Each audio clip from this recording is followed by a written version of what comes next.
O horror começou longe das câmeras e dos olhares atentos da cidade. À margem de uma estrada que liga a cidade do México ao estado de Morelos, o corpo de uma jovem foi abandonado como se fosse apenas mais um detalhe esquecido na paisagem. O local, conhecido por turismo e tranquilidade, tornou-se cenário de uma história marcada por violência, contradições e suspeitas de acobertamento. A vítima foi inicialmente identificada apenas como Lopes em documentos preliminares. Era uma terça-feira quando seu corpo foi encontrado. A posição em que estava e os sinais visíveis em seu corpo indicavam que algo muito grave havia ocorrido antes de ela ser deixada ali. Havia marcas evidentes no rosto, nos braços e principalmente no pescoço, sinais incompatíveis com qualquer hipótese de morte natural. Os hematomas chamaram a atenção imediata. Lesões nessa região costumam levantar suspeitas sérias, pois podem indicar tentativa de asfixia ou agressões físicas intensas. Além disso, o fato do corpo ter sido descartado em uma estrada reforçava a possibilidade de que o verdadeiro local dos acontecimentos fosse outro. Tudo apontava para uma tentativa de afastar o crime da cena original. Mas o que realmente transformou o caso em um escândalo nacional não foi apenas a violência sofrida por Ariadna Fernanda Lopes Dias, nome completo que viria a ser confirmado posteriormente, e sim a primeira conclusão oficial divulgada pelas autoridades de Morelos. Segundo o laudo inicial, a causa da morte teria sido broncoaspiração, provocada por consumo excessivo de álcool. Em outras palavras, a jovem teria ingerido bebida alcoólica, passado mal e sofrido um sufocamento acidental. Para as autoridades locais, tratava-se de uma fatalidade, não de um crime. A explicação, porém, não convencia. As marcas no corpo não combinavam com a narrativa apresentada.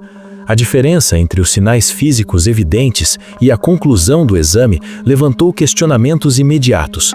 Se fosse considerado apenas um acidente, o caso poderia ser encerrado rapidamente, sem investigação aprofundada e sem responsabilização criminal. A família de Ariadna se recusou a aceitar aquela versão. Desde o início, insistiram que havia algo errado. Não fazia sentido que lesões tão claras fossem ignoradas. A pressão dos familiares foi decisiva para que um segundo exame fosse realizado, desta vez pela Procuradoria da Cidade do México. O novo laudo mudou completamente o rumo da história. O resultado apontou como causa da morte politraumatismo, termo técnico utilizado quando múltiplas agressões provocam lesões graves e fatais. Essa conclusão não deixava margem para dúvida. Não se tratava de acidente, tratava-se de uma morte violenta. A divergência entre os dois exames expôs um conflito institucional direto entre o estado de Morelos e a cidade do México. De um lado, uma versão que minimizava os fatos, do outro, um laudo que confirmava agressões severas. A diferença não era apenas técnica, era estrutural. Um dos lados estava errado, e a pergunta inevitável era: por quê? O caso rapidamente ultrapassou os limites policiais e chegou ao campo político.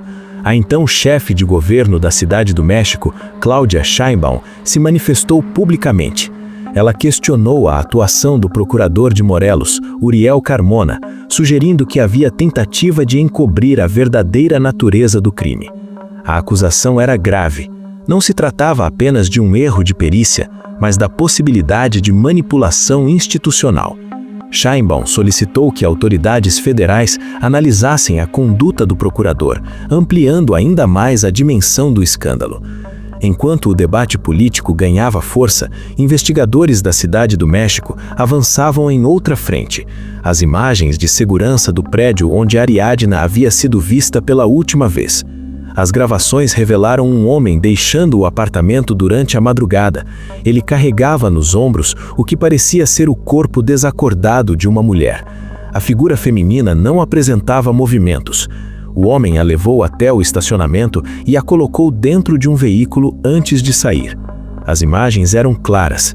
O homem foi identificado como Rautel Astudillo Garcia e a mulher carregada era Ariadna. Com base nessas provas, a polícia realizou buscas no apartamento onde os dois estiveram.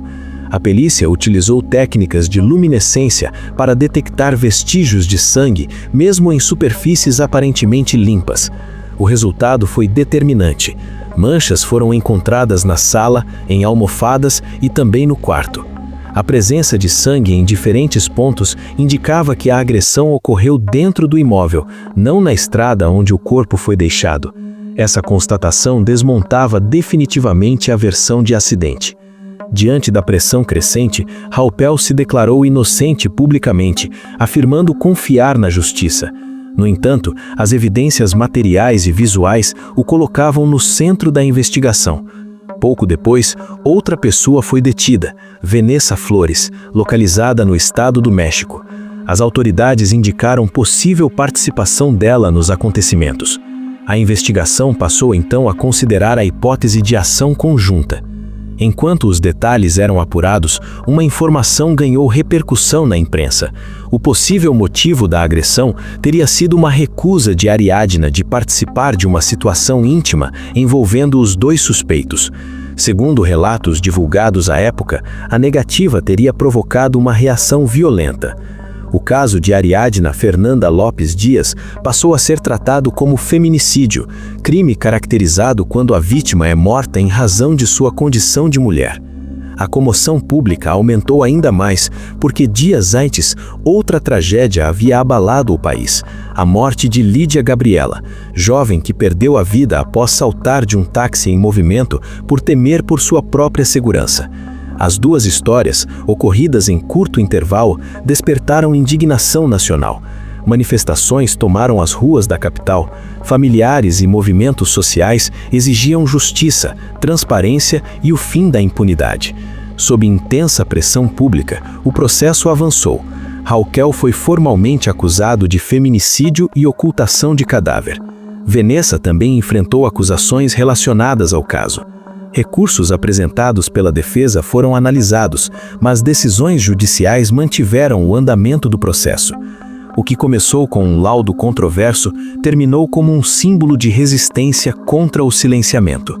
A história de Ariadna revelou não apenas um crime brutal, mas também as fragilidades institucionais que podem surgir quando interesses obscuros tentam interferir na verdade. A pressão popular crescia a cada dia. O que começou como uma tentativa de classificar o caso como uma fatalidade passou a ser visto como algo muito maior. Não era apenas sobre a morte de Ariadna Fernanda Lopes Dias. Era sobre um sistema que quase conseguiu transformar violência em descuido, agressão em acidente e silêncio em versão oficial. Enquanto os protestos tomavam as ruas da cidade do México, a investigação avançava de forma técnica e silenciosa. Peritos analisaram minuciosamente cada detalhe do apartamento onde Ariadna esteve antes de desaparecer. A dinâmica dos fatos começou a ser reconstruída com base em vestígios, horários e movimentações registradas. Os laudos complementares reforçaram o que já parecia evidente. As lesões eram compatíveis com agressões múltiplas e sucessivas. Não havia qualquer elemento que sustentasse a hipótese de morte acidental. A narrativa inicial começava a ruir publicamente. Com as imagens de segurança já divulgadas e os vestígios encontrados no imóvel, o cerco jurídico se fechou sobre Halpel Astudillo Garcia. A acusação formal por feminicídio e ocultação de cadáver consolidou o enquadramento do caso como crime grave, afastando definitivamente qualquer tentativa de reclassificação.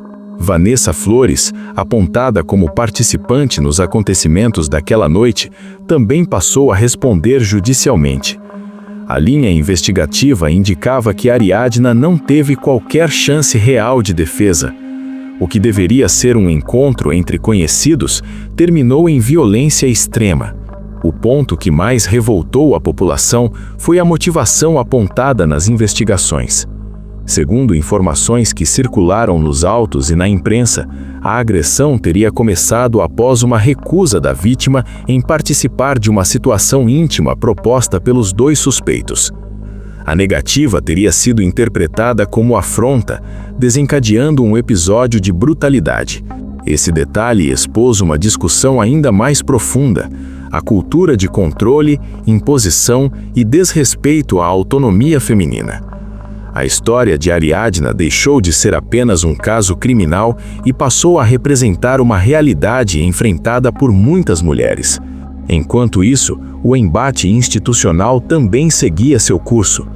A atuação do procurador de Morelos foi questionada em instâncias superiores. A divergência entre os laudos não poderia ser ignorada.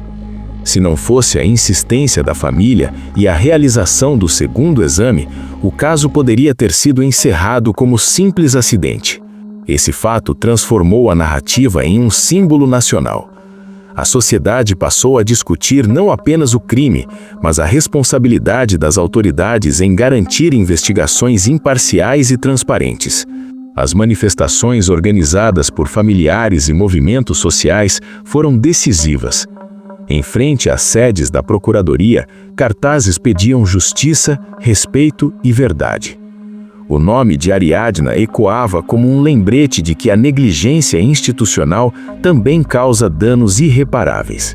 Com o avanço do processo, a defesa de Rautel tentou anular etapas da investigação, alegando irregularidades.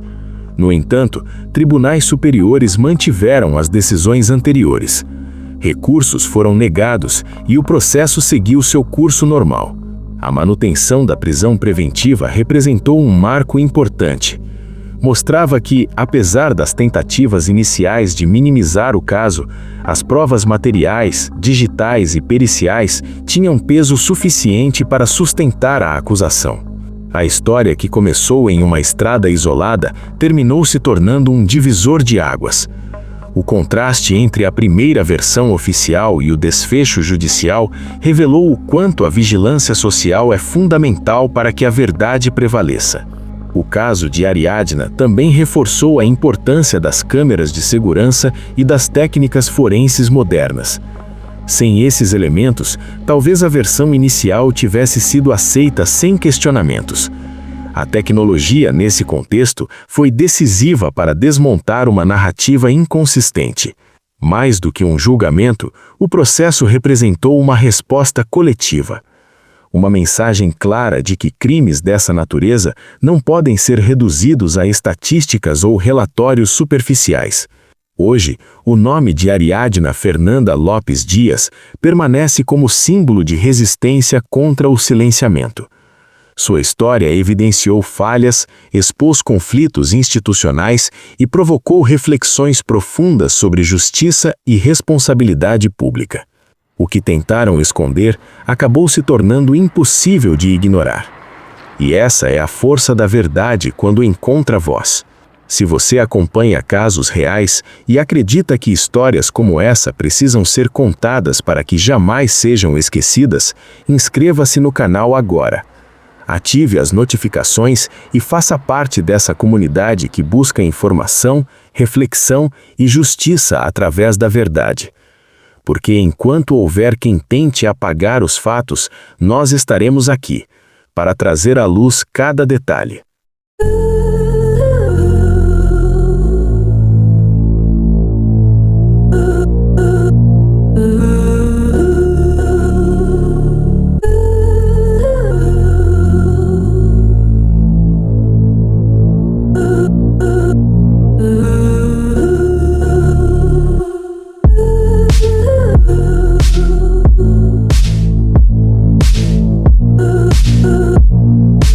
Uh.